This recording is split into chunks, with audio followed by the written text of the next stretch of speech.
Welcome to the Danny Clinkscale Reasonably Irreverent podcast. Insightful and witty commentary, probing interviews, and detours from the beaten path. Welcome to Arts and Lifestyle Wednesday, presented by Cinematic Visions and another edition of Reconcilable Differences with Danny and Jane. Yes, this is Danny. Maybe I don't sound like Danny, but I really don't feel bad. I just sound like I do. I'm sitting here with the gas ball that's been in my eye for a couple of months, coming and going on the last day before we're going to fly to California.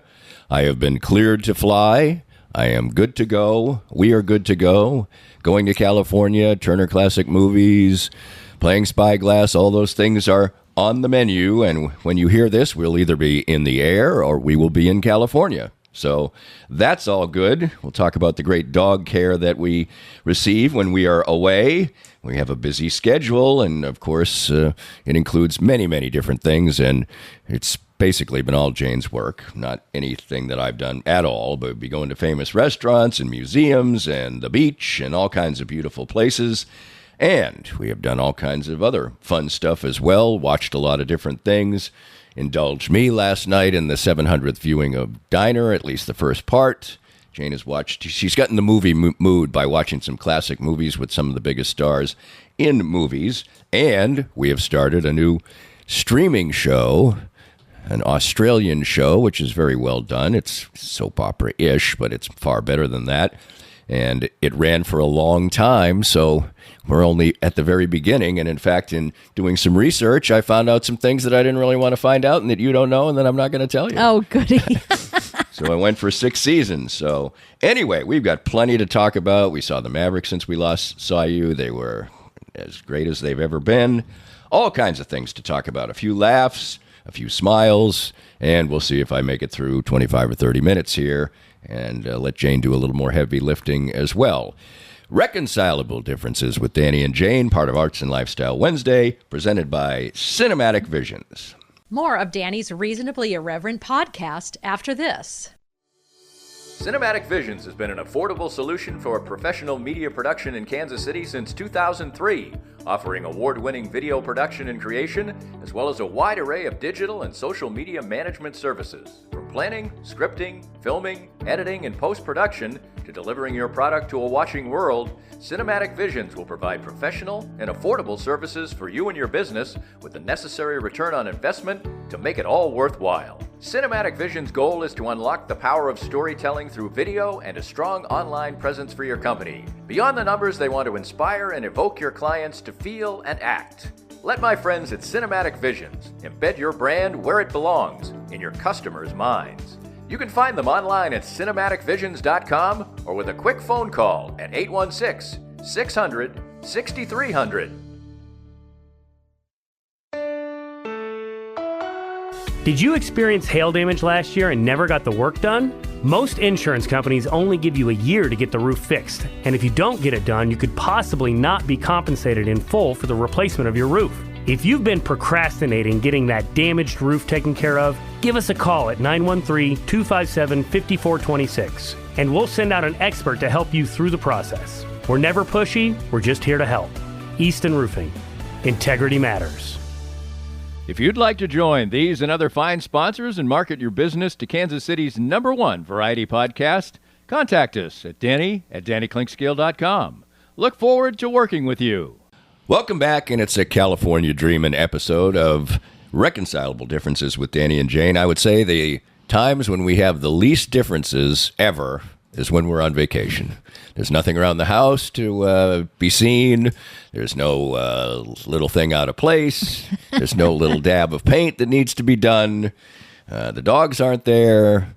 So in general, it's just a great time of rising when we want to, mostly, and then going to great lunches and dinners and figuring out things to do. This trip is probably a little more planned than some that we've done in the past, but that's been an exciting venture for you over several months. Well, and I will probably make sure, we can always cancel things we don't want to do or just don't have the urge to do once we're there. But, who doesn't want to go to Formosa Cafe or Musso and Frank's? Two major, iconic restaurants. You got to do fun stuff like that. We're going to go wander again to the Film Noir locations that are still around, probably close to Musso and Frank's. You just got to enjoy, and lots of golf.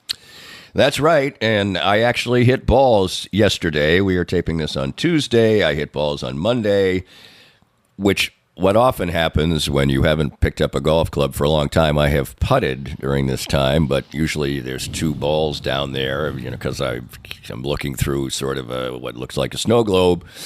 So you can kind of figure it out. You can rest the putter on the ground, but there's no depth perception. So hitting balls was a fool's errand, and I didn't do it. And often when you first do it, again, I think you just let your athletic ability and whatever take over, and I hit the ball remarkably well. I'm sure the next time I hit the golf ball, it'll be terrible. But anyway, it gave me a little jolt of confidence because Believe, Danny, believe. We're going to play one very nice golf course. I'm sure it will be. I don't know what it is yet. And then we're going to play Spyglass Hill on the Pebble Beach property, which, frankly, I told one of Jane's cousins, we're going to visit 2 cousins of hers and their spouses, that I would pick Spyglass Hill if I had the choice between Spyglass Hill and Pebble Beach. So I'm excited to do that. But the real driving force of this particular trip is the movies. And we have long since, as you've heard many times on this podcast, thought about going to see the Turner Classic Movies Film Festival, and this year they did a film noir one, but I think it was in March or something, right. And it just didn't work out for what we wanted, so we are going to do our own thing, as Jane touched on a little bit. We like old movies. My favorite author is Raymond Chandler, the author of The Big Sleep and Double Indemnity. He wrote the screenplay for that, and The Blue Dahlia. And so we're going to see some locations. We'll see how many we get to, but that still exist in Los Angeles, where the weather is not surprisingly supposed to be wonderful. We have a Raymond Chandler map of these locations, by the way. It's quite exciting. Right. I bought that a few months ago, and it does highlight the things that are still there, like bookstores that are highlighted in the movie. And if you've seen The Big Sleep, it's when he goes in the bookstore. And actually in the movie, which is not really exact, it's quite a bit like the book, but in the movie, Humphrey Bogart as Philip Marlowe basically picks up every woman in sight. Yes. He actually has a dalliance with the lady at the bookstore. Yes, which is great. Although you don't see it in the movie, of course, what they eventually did. But anyway, so that's been really, really cool. And you have also indulged in some movies that you haven't seen in a long, long time, or maybe never. And one of those was Dog Day Afternoon. And these two featured the 2 sort of Italian iconic actors of the past 50 years, Al Pacino and Robert De Niro. And Dog Day Afternoon, of course, is about a very early movie about homosexuality and bank robbing and all kinds of other things, directed by maybe the most underrated director in the history of film, in my mind, which is Sidney Lumet. And he did so many wonderful films, and I know you really enjoyed revisiting that. Yeah, it was really interesting. It's almost like I felt like I hadn't seen the film before. I'm seeing it in a different view as an adult, or more mature adult, I should say. And, you really vie for him. Again, it's that interesting thing that a lot of great film noirs do, is that you end up vying for the, in this case, official villain. But the public, most of the public that's standing outside while he's, a 12-hour, 14-hour raid on this, taking hostages in this Brooklyn bank. And it was a joke because it would have never happened the way it did if the cops hadn't have been so aggressive, because they were on the way out of the bank. And then suddenly these cops got so majorly aggressive that these guys, got really scared. And Pacino's portrayal is quite overwhelmingly good. And this movie was made in 1975. If you've never seen it, it was nominated for 7 Golden Globes, 6 Academy Awards, including Best Picture. It won the Academy Award for Best Original Screenplay, and it is in the Library of Congress as one of the top 100 films of all time. So if you ever see that pop up on any of your streaming services or Turner Classic Movies, it certainly is worth watching very, very much. And then last night you watched maybe more under-the-radar film, an epic film called The Mission, with Robert De Niro, looking youngish as Robert De Niro, long hair, etc., and a very intense and deep film. Yeah, I remember when my parents and my dad watched this film. I was thinking about it last night. He was so affected by the Jesuit, Christians that are, trying to convert, these tribes in South America Brazil, Argentina, Paraguay. It's really, really a sad state of affairs between church and state in a way in this film. And Jeremy Irons plays the head of the Jesuit group that is trying to transform this area, and it's very sad because the missions end up dying out in a very sad and dramatic way. But De Niro is at his peachy stage, and everything's understated. All the dialogue you can almost barely hear, and the scenery is just amazing. You're sort of caught up in all the action and dilemma of Christianity versus what's going on in the political world at the time. It's a gorgeous film, and Ennio Morricone, who was the phenomenal composer of this film, not to be understated how fantastic this the theme of this movie is, and the entire score. Well, it wasn't a theme officially, but the connection between those two movies is a gigantic overreaction by the people in a position of authority as well. And in each case, that they overreacted or overreached. Totally. And caused a way more gigantic problem than could have been there in the first place. Oh, that's what, oh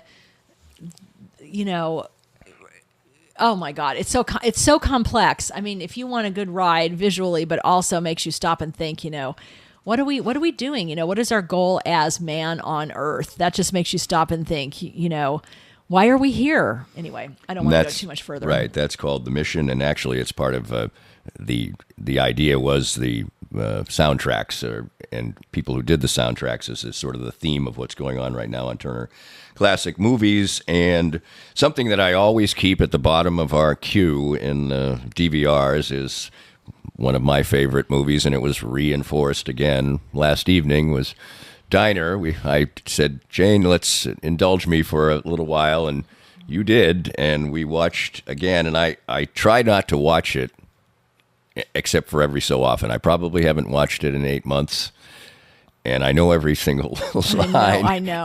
But it doesn't matter. And this coming-of-age movie, which I didn't remember, it always surprises me how fast the movie starts. Like, it's just bang, bang, bang, one great scene after another, many of them in the diner.